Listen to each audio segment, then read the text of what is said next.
Kamusta po mga sambayan karerista? Muli tayo nagbabalik ang Kelos TV para magbigay ng giya sa araw to, January 15, 2025, Wednesday. Meron pong 7 pangarera at magsisimula po ito ng alas 5 ng hapon.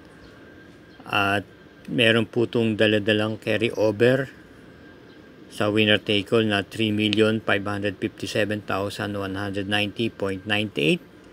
Gawa po ito nung nagkadihaduan po nung linggo ng pagkakapanalo sa huling karera ng kabayong flywheel.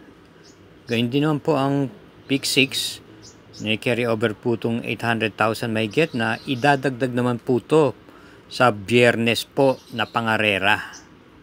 Kaya hinay-hinay lang din po sa atin pag lilibang dahil mahirap-hirap din po ang pangarera ngayong araw na to.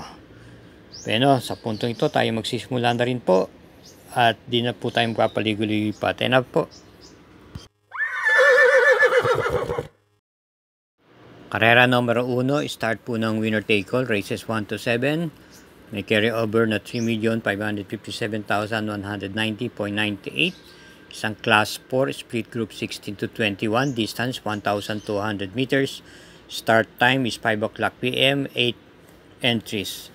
Ating pong pang-premiere rito, yung veterano po sa laban at sa tingin ko mababa po ito rito. Yung numero 6, Darna, na papatnubayan ni J.D. Flores. Pwede pong iuna at i-pacing. Bilang panigundo naman po natin dito yung numero 2 na Hot Legs na nagagamayin po ni CB Garganta. May remate at na-ipipacing din po. Maganda po ang kanyang itinatakbo. At bilang panersera po natin dito yung numero 4 La Republica, papatnubayan ni PM Cabalejo nang kailan lang ay nanalo po ito ng dihado.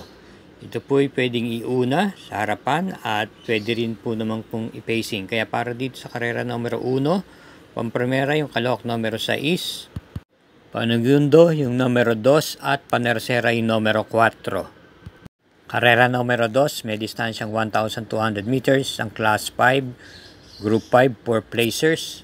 At start ng pick 4, races 2 to 5. Ito po ay may 8 entries. At bilang pampremera po natin dito, yung numero 4 yung G's favorite nung nakaraan. Ito po ay dumating lamang po ng segunda pwesto kay Golden 8. At muling rerendahan po siya ni RJC Tabor. Ito po ay may taglay na remate at pwede rin pong i-pacing. Bilang panigunda po natin naman yung kalahok number 5 Angel's Crown na rerendahan po ni DL Camanero Jr. na tersera pwesto naman din po dun sa karerang pinalunan din po ni Golden 8 nung January 8. At ito po ay na-ipipacing. Bilang panersera po natin dito yung kalahok number 7 Little Miss Saturday. Ito ay may angkin puntuling at rerendahan po siya ni CS Pare Jr. Sa akin pagkakaalam, nitong nakaraan lang huling takbo nito, kung di ako nagkakamali, ito po'y dumating na segunda pwesto o tersera pwesto na dehado. Kaya para dito sa karera numero 2, pampremera numero 4, panigundo numero 5 at panersera yung numero 7. Karera numero 3, isang class 4, group 28 to 33. May distansyang 1,200 meters, start ng peak 5, races 3 to 7. 8 entries. Pampremera po natin dito yung nagbabalik pista ang numero 3, Hakim. Ito yung papanibayan ni A. Abrea.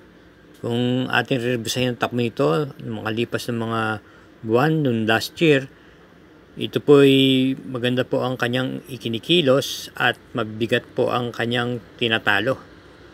Ito po ay pwedeng i-pacing at iparimate. Bilang panigundo naman po natin dito ay yung kalahok numero 5, Midnight Cut, na rendan po ni JT Sarate. Ito po ay nanalo po ito nung mga nakalipas ng takbo niya.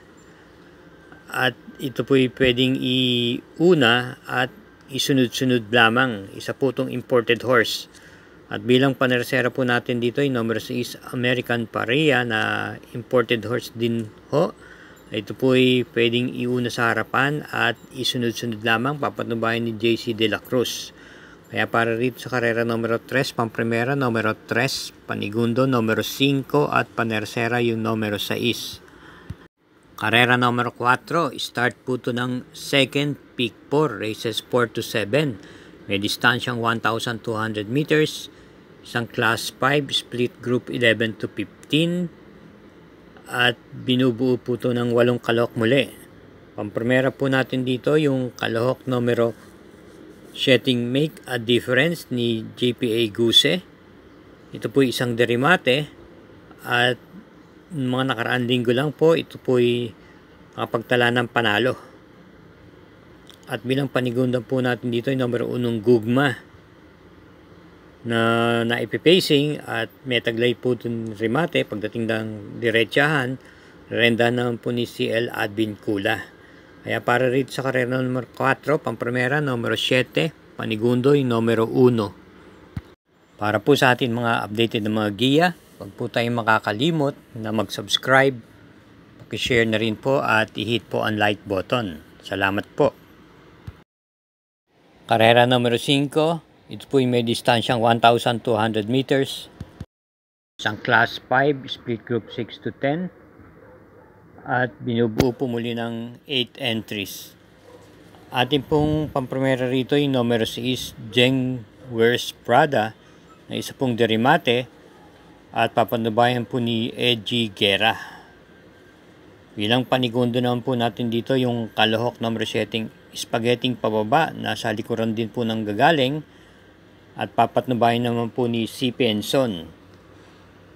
At bilang paneresera po natin dito, isama po natin dito yung kalahok numero 3, Black Diamond, na isang derimate rin at rendan po ni JPA Guse. Kaya para rin sa karera numero 5, pampremera numero 6, panigunda numero 7 at paneresera yung numero 3. Karera numero 6, penultimate race, may distansyang 1,200 meters, ang class 4, group 16 to 21 split, 8 entries. Ang ating pong napipisil pampremera rito, yung kalahok numero 6, Calendar Girl, na nagagamayan po ni C. Penson. Ito po ay may taglay na tuling at pwede rin naman po itong i-pacing. Angkop naman po sa kanya ang distansya. At bilang panigunda po natin dito yung kalahok numero 5 extra addition na papanubayan po ni KB Abobo. At isama po natin panersera yung numero 8 Meghan Maxine na pag ginusto nasa unahan po at naiparirimati rin po. Rerendahan po siya ngayon ni M.A. Alvarez. Kaya para rito sa karera numero 6, pampremera yung numero 6, panigundo yung numero 5 at panersera yung numero 8. Karera numero 7, last daily double, parating ang puto ng winner take all, pick 5 at pick 4. At meron pong super 6 na nakapaloob dito.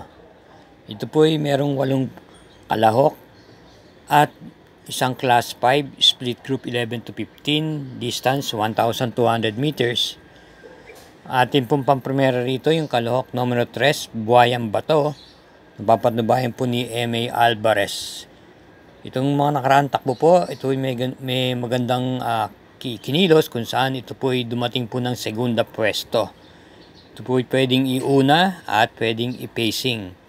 Bilang panigunda naman po natin dito yung kalahok numero 5, Noble Promise, na sigurado isa po ito sa magdadala ng marcha sa unahan. Papatnubayan naman po ni J.M. Estorque. At bilang panersera po natin dito yung numero 4 Axis Deviation, na sa aking palagay siya po ang magdidikta po ng unahan. Ito ay papanubayan naman po ni M.E. De Ocampo.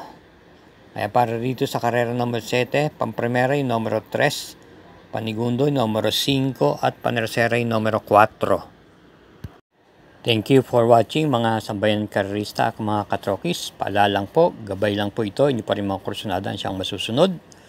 At hinay-hinay lang po sa ating paglilibang. Good luck po and happy racing.